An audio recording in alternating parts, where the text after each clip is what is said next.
Regionale Nachrichten in 100 Sekunden. Präsentiert von der Aargauischen Kantonalbank, der CSS-Versicherung und Toyota im Emil-Frey Autocenter Saffenwil. Grüezi miteinander aus dem Newsroom vom Zaviger Tagblatt zu 100 Sekunden. Kurznachrichten aus der Region im Überblick. Der Brunnenhof vom Seniorenzentrum Zavigen ist von einem Corona-Fall betroffen. Eine Person mit hohem Fieber und schlechtem Allgemeinzustand musste ins Spital müssen. Der Corona-Test vor Ort ist positiv ausgefallen. Aus diesem Grund muss jetzt der gesamte zweite Stock vom Brunnenhof in Quarantäne. Die Laientheatergruppe Theater vom Richtplatz Arbig ist Geschichte und Arbig damit um ein kulturelles Angebot ärmer. Der Verein hat sich kürzlich aufgelöst. Der Hauptgrund ist vor allem, dass im Verein immer mehr die Helfer und Helferinnen gefehlt haben.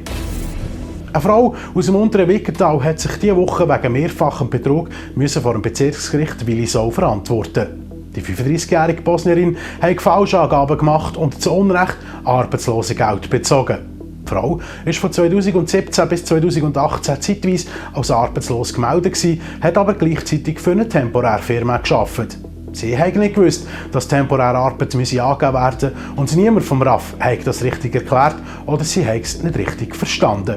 Die Anklage fordert jetzt eine bedingte Geldstrafe, einen Buss sowie einen Landesverweis von 5 Jahren. Die Verteidigung fordert hingegen einen vollumfänglichen Freispruch. Das Urteil vom Bezirksgericht Willisau wird separat gefällt und den Parteien zugestellt. Die ehemalige TV Zofingen-Handballerin Pascal Wieder spielt seit dieser Saison für Frischalf Göppingen in der deutschen Bundesliga. Wie ihr der Start gelungen ist, aber auch wie es ihr in der 14-tägigen Quarantäne, die übrigens morgen Freitag endet, ergangen ist, könnt ihr im ZT vom Freitag lesen. Mehr News und Themen aus der Region gibt es in der gedruckten Ausgabe vom ZT und natürlich auf zavigertagblatt.ch. Ade miteinander. Informiert in 100 Sekunden. Aktuelle regionale Nachrichten direkt aus dem ZT Newsroom.